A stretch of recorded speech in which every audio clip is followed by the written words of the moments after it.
Good morning, good afternoon, and once again, good evening. I've been making a couple of videos since yesterday and even one I'm making today. And these videos are based on, as I said, that whatever comes to my mind as regards to trainings and sometimes real life scenarios, I opt to share with you all so that we are all informed. So in today's presentation here, it's a series of presentations. You might have noted that the last two videos I've just posted recently had a white t-shirt on me and the same background. Today I'm in a proper casual shirt. Nonetheless, today's video I wanted to just talk about RTO, rejected takeoff. So what happens and why do we do this? RTO basically, many platforms have explained very well as well about this maneuver. I'm specifically referring to the Q400 and its procedures. Every company has got its own procedures, so you have to apply to your own SOP as well. But generally, they revolve around the same concept.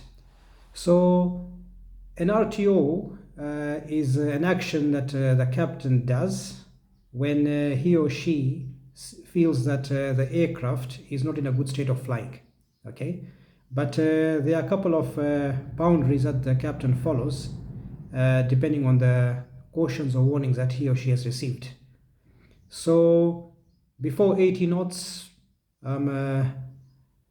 any master caution or master warning light comes on, auto feather fails to arm, a system failure, unusual noise or a vibration, tire failure, abnormally slow acceleration, takeoff configuration warning, fire warning, engine failure, propeller overspeed or unscheduled feather. And if for any reason the aircraft is not performing the way normally should perform when you do the takeoff roll, okay, you feel it that this doesn't look normal. All right, so before 80 knots the action should be to reject for those reasons. After 80 knots but before V1, the reasons are a bit narrowed down to fire,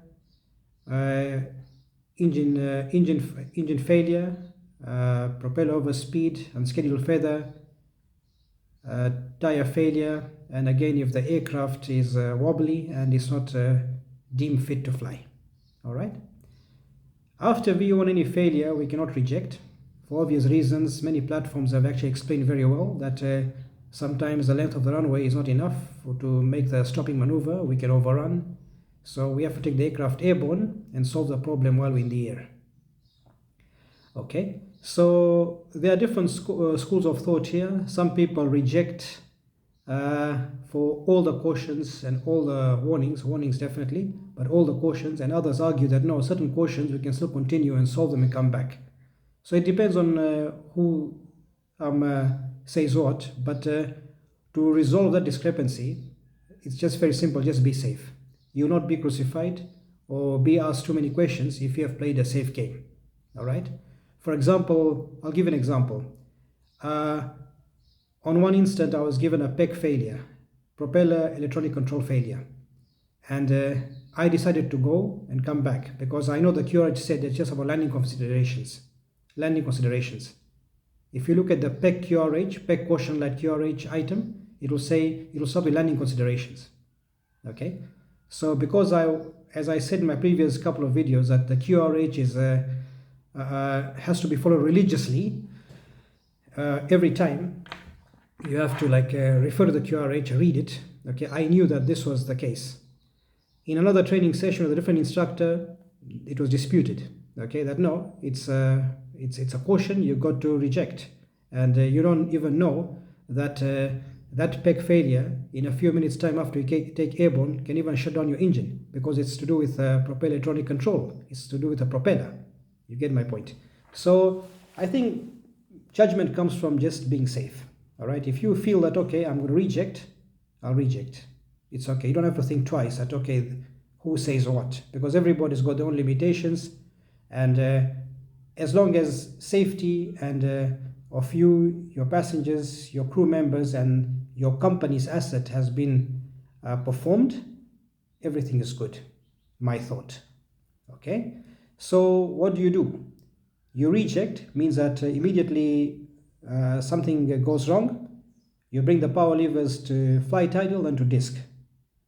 I'm talking of the Q400 again. Other aircrafts have got their own reject procedures and maneuvers, right? And at the same time, you're applying maximum brakes. You're trying to keep the aircraft on center line at all times as much as possible. Once you come to a stop, you'll apply a parking brake. Okay, and then you're going to make announcements to the cabin and also to the passengers. To the cabin, it will be cabin crew to be at your stations, and for the passengers, you advise them that you've cancelled the takeoff maneuver or takeoff.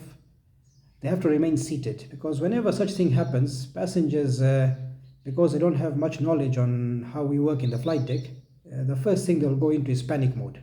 Okay, they'll start unfastening themselves and then start moving up and down, and it becomes a disaster for something which was not meant to be going that far. So you tell them, remain seated, remain seated. Okay, then you look at what's happening.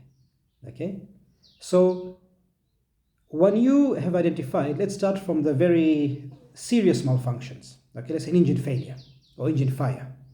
The moment you come to a stop, immediately in your mind as a captain, apply memory items for shutdown.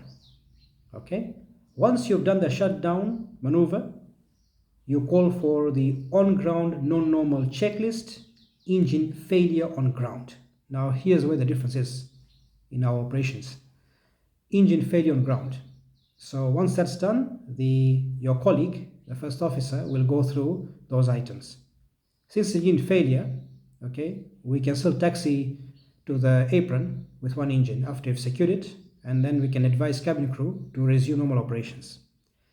If it's an engine fire, you'll do the memory items, okay, and then the moment you deploy the forward bottle and you hack the time for 30 seconds.